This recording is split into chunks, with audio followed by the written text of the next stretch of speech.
Baik, kita mulai yang sesi ketiga tentang penjualan retail, yang nanti saya akan menjelaskan dari penawaran sampai ke pembayaran ya.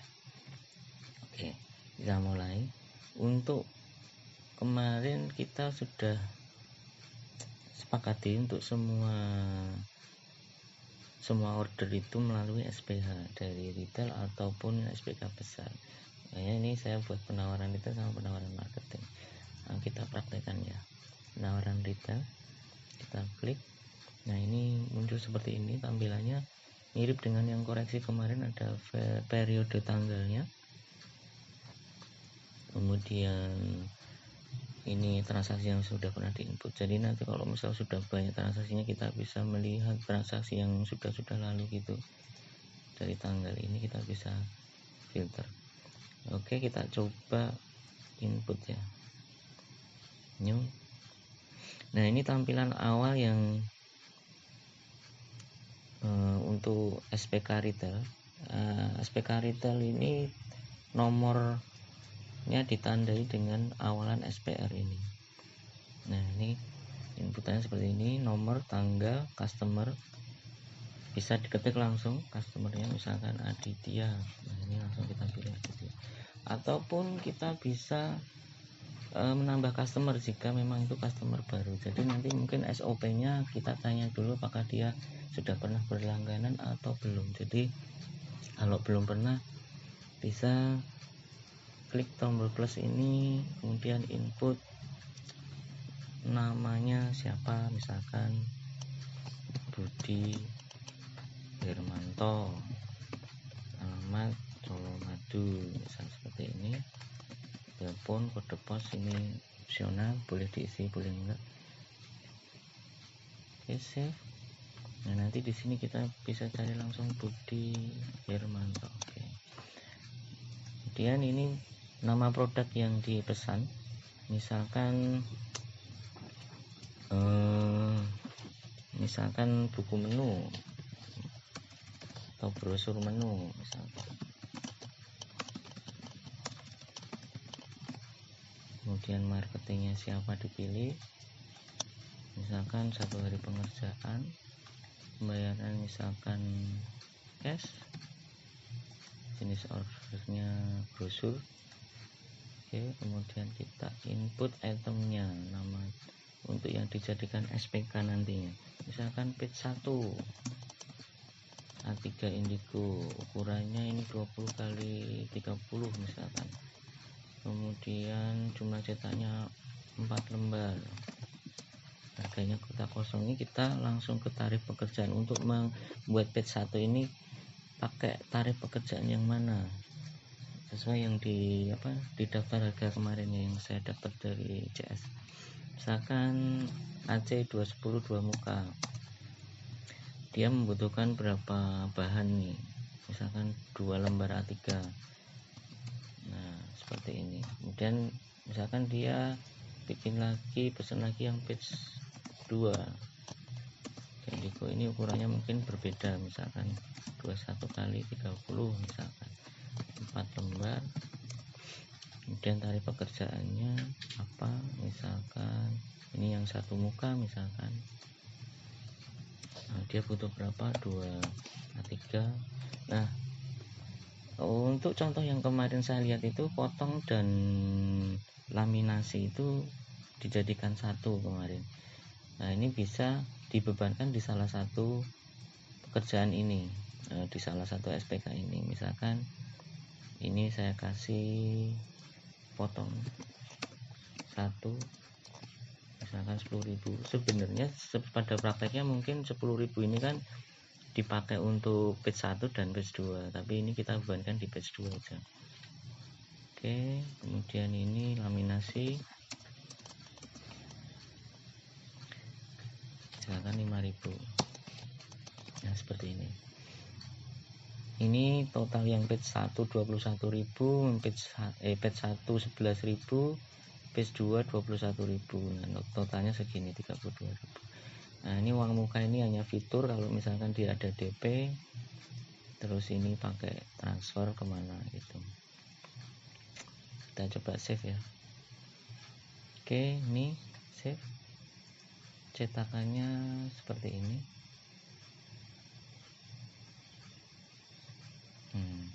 Seperti ini.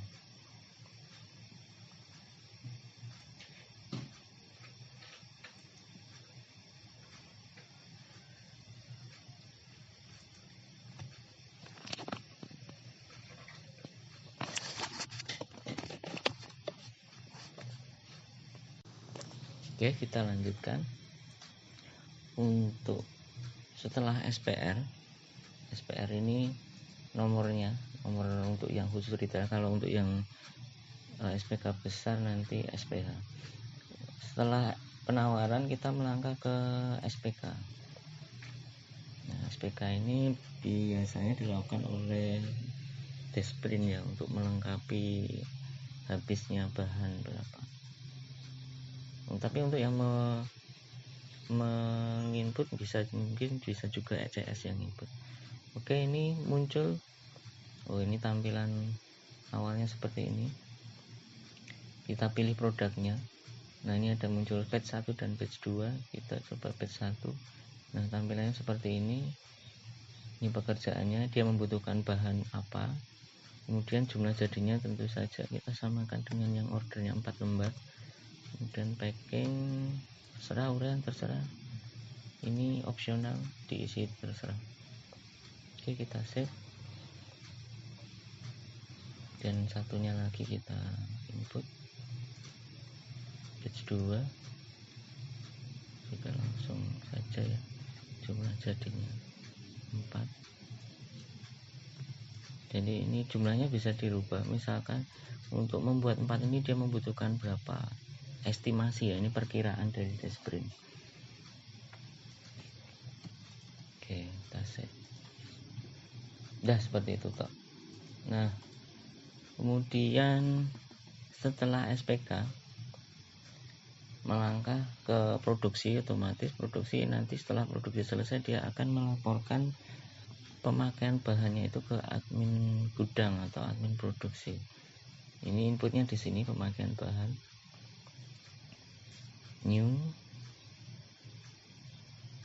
seperti ini, gudangnya ambil bahannya dari mana, misalkan A3. Untuk mengerjakan yang mana, misalkan yang ini. Nah, dia butuh 2 lembar. Kuantitas jadinya 4. Udah save. Kemudian satunya lagi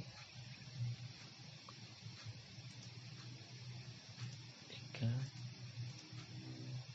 Nah, dia membutuhkan art karton 210, 3, 2,5, 4, 8. Ini 2 lembar untuk membuat 4 lembar batch 2 tadi. Nah, seperti ini. Nah, pada saat ini sudah tersimpan, seharusnya stoknya akan berkurang. Kita bisa lihat dari laporan history stok, bisa. Misalkan tadi dari gudang Indigo, langsung ke tag 210. Nah, ini minus 4 karena tadi dua pekerjaan ya, 22. Ini stoknya gitu. Oke, setelah pemakaian bahan produksi jadi, berarti setelah itu barangnya otomatis dikasihkan ke CS untuk dibuatkan nota penjualan ya. Kita ke nota penjualan, faktur penjualan kalau di sini. Nah, ini tampilan awalnya, kemudian new.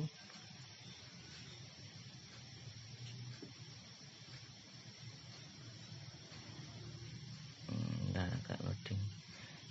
Oke, ini. Nah, dia langsung atas SPH mana.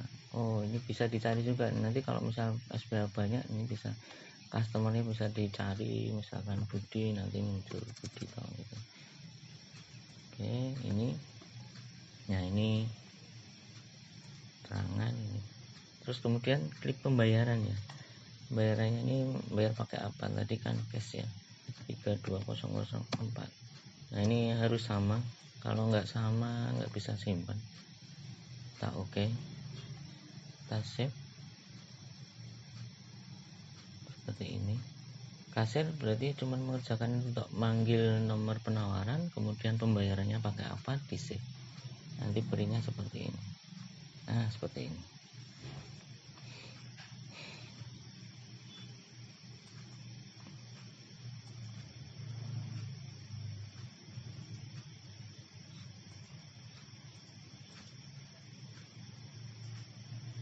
Oke, ini berinya sudah. Terus penjualan ini bisa dilihat dari laporan penjualan ini bisa. Nah, ini ada pivotnya. Kita bisa mengolah dari pivot ini, misalkan nanti by tanggal 1 berapa, tanggal 2 berapa, tanggal 3 berapa, atau misalkan by jenis order, misal brosur berapa, ID card berapa, kartu nama berapa, seperti itu. Atau bisa dari marketingnya, marketing A berapa, marketing B berapa, itu dalam ring ini ya. Ini bisa dimaju mundurkan, nanti laporan kita bisa melihat yang lalu-lalu. Atau misal kita bandingkan dari bulan September dan Oktober, itu nanti di sini bisa kolomnya muncul bulan 9, bulan 10, bisa kita compare lah gitu.